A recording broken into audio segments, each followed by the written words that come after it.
for joining the show today. Hi, thank you, Stacy.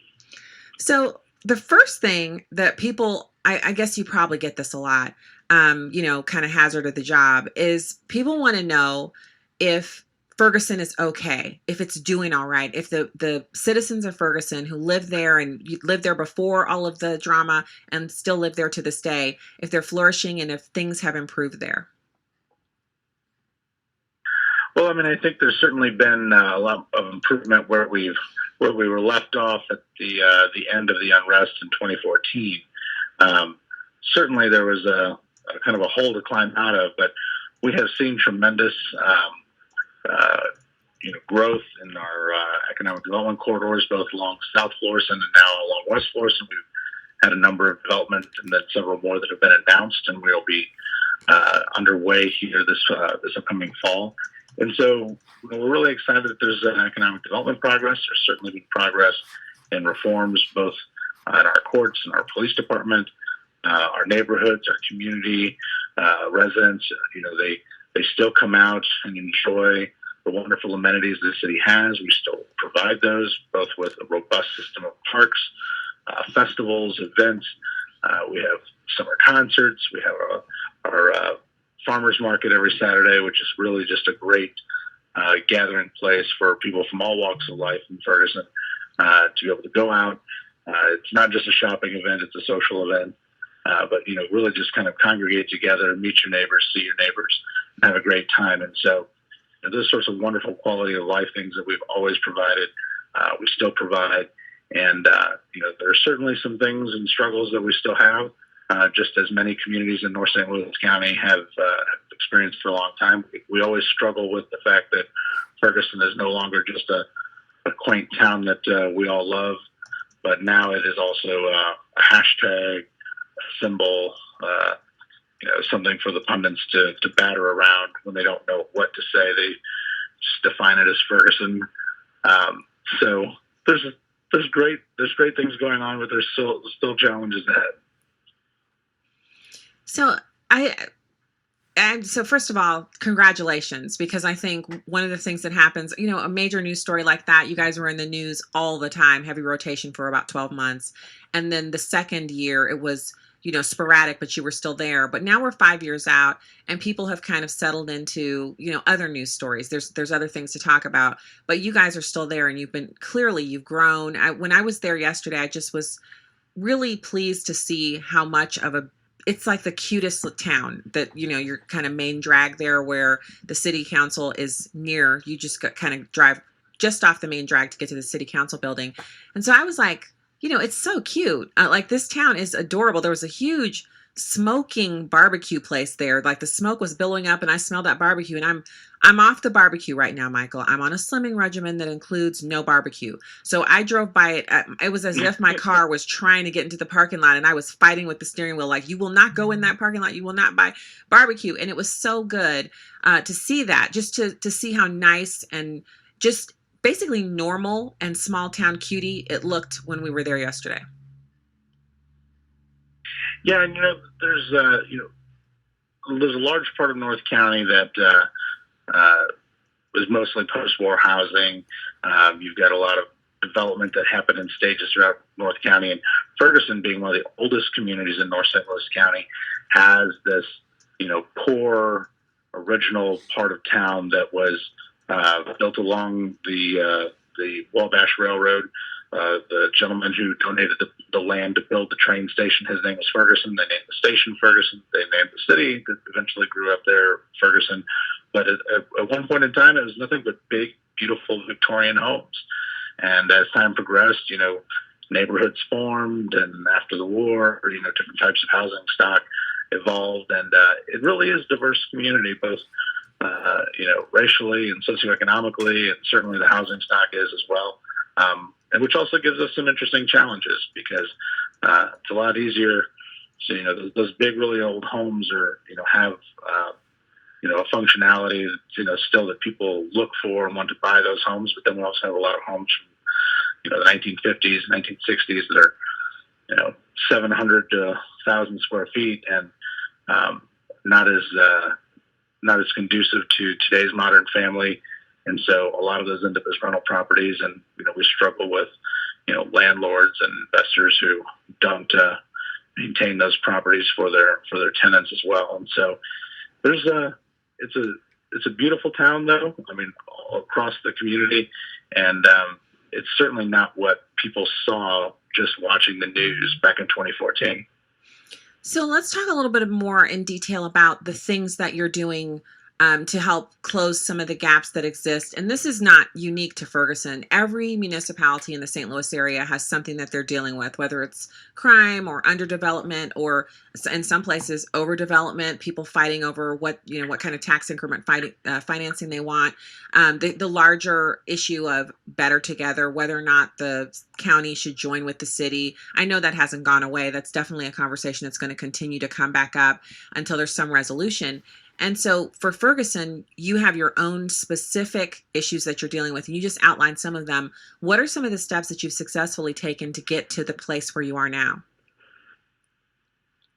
Well, we've been able to find some really good partners in some of the corporate citizens across the St. Louis region. We've had corporations like Centene, Emerson, who their world headquarters is located within the city limits of Ferguson, Express Scripts, others who have stepped up to help bring increase really with their footprint currently, or add a footprint of their company in the city of Ferguson or in the greater Ferguson North County region, to help bring jobs, to help bring investment, where oftentimes other developers may not, because they oftentimes they're looking at the bottom line. Where am I going to have the biggest return on my capital? Well, I'll take that money and spend it in West County or in St. Charles or in Jefferson County or Franklin County. So a lot of people overlook North St. Louis County, but we've taken the opportunity to show people, look, the city is doing some great things. We have great amenities here. We have great people here. We actually do have the demographics needed to support some of these businesses, some of these restaurants, some of these different sorts of entertainment venues. We've been able to put that information together and really court some of these businesses to take another look at Ferguson. And I think some of it is clearly them wanting to be better corporate citizens by saying, okay, I'm not going to just take my money to the normal places I would take it to, Ladue or wherever I'm going to take it to invest in a community like Ferguson. But they certainly have found a great partner in economic development in the city government, and certainly a strong foundation of a community within the people of the city of Ferguson. And so we travel and go to conferences. We work with all the developers in the area. We keep those lines of communications open. We've purchased data, economic development data, shown people the truth about what we can sustain, and people have said, okay, we'll build in Ferguson, we'll invest in Ferguson, and certainly if you look at Ferguson compared to some of our surrounding North County communities, you'll see that we've I think exceeded what many have been able to do along those lines. So, Mayor Knowles, yesterday when we were there, we all had a wonderful photo op, and we gave you a number of copies of our blueprint for a better deal for Black America, and that was from Project 21. I'm co-chair of Project 21. Chris Arps is one of our advisory board members, and we're really excited that you were willing to do that, and that you brought city council members who were willing to just. It's almost a feat of amazing. Bravery for someone to take the document out of our hand and say they'll read it. We've met with some resistance. I remember going to the Lifelong Learning Center at Washington University, and this was my subject matter. And afterwards, I had Democrats, short little people, admittedly, but they were in my face with their finger inches from my nose, yelling at me about the items in the blueprint. Did you get a chance to review it at all? And what are your thoughts? So I have been able to review some of it. I was really excited, and of course I made Chris give me a little bit of a heads up as to what was in it. But knowing you and knowing Chris, certainly had no concerns about what the content would be. I'm excited that Ferguson will be able to do hopefully our part to use some of the recommendations within the blueprint to really, some of it's introspective, right? It's looking at ourselves, how we make policies, how we make rules, how understanding before we do some of that, how they impact communities of color, how they impact maybe disproportionately the African American community, and making sure we're aware of that beforehand, clearly, making sure that regulations and things like that, which, as a conservative myself, I've always been very supportive of making sure, we don't crush the entrepreneurial spirit of people, especially making sure that we're, fostering the entrepreneurial spirit in the minority community. There truly is one. That barbecue place you talked about, by the way, Red's Barbecue, they have been a staple in North St. Louis County for a long time. They've been in a few different places, never been able to make it really work. We had a great restaurant that the proprietor had died and it closed a number of years ago. We sought out Red and we were excited. We said, Red, we've got a home for you here. We want to help foster. You've got a great product. We can help you get in, contact with the right people. We can make this a permanent home for Reds.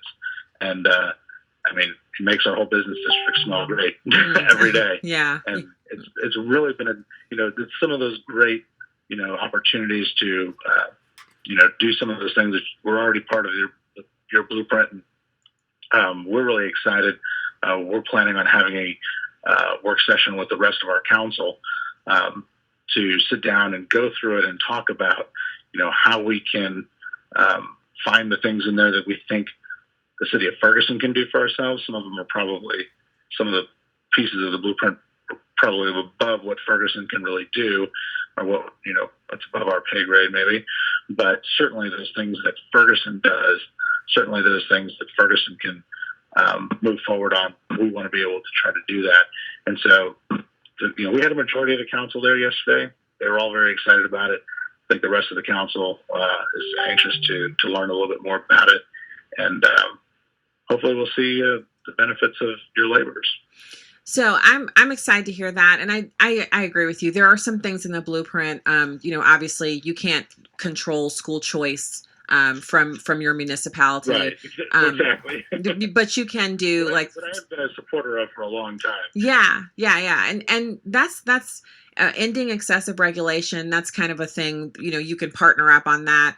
But I think some of the items in here, informationally speaking, would be what you could, if you're aware of them, then that's when the opportunity to partner with St. Louis County or what have you, or maybe even our legislature, that opportunity could present itself to you if you're aware, oh, hey, wait, it looks like they're working on X. This is something that we actually have an opinion on now. So it's informational, but it's also actionable. So is there anything that, like, if someone was to say to you, Mayor Knowles, what's one thing you want people to know about Ferguson 5 years after the shooting of Mike Brown, what would that be? Well, I think what I want people to know is when they look at the community itself, that the community, the people, first of all, Ferguson isn't just an event or hashtag or a place where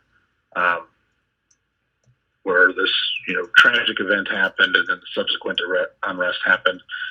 It became kind of the stage for a lot of people's voices to be heard on a number of issues that range from Ferguson to the St. Louis region to national issues. What I want people to know about Ferguson is it's a community of people who truly have worked together, worked to come together, to be together, to heal from the unrest, to thrive in our community, so that we are truly a united people. People oftentimes focus on the government, they focus on the police department. All of those are important things, and we've done our part to be engaged in this process. But so much was made about Ferguson, and I think people look at it and say that there must be something wrong or something about the people of Ferguson that is somehow racially divided, or that the community itself somehow is segregated. And that really can't be furthest from the truth. I mean, you come in 2 weeks on Friday night and see the concert series that we have in our plazas. It's a huge crowd, diverse crowd. It's not black on one side and white on the other. Old white ladies show up to the concerts when there's a hip hop group, and African Americans show up when it's a country band. All right. Well, Mayor Knowles, thank you so much for joining us today. And it was so great to hear just the wonder that you've been able to work there. We're supporting you and rooting for you, and we appreciate your time today. We'll be back with more Stacy on the Right after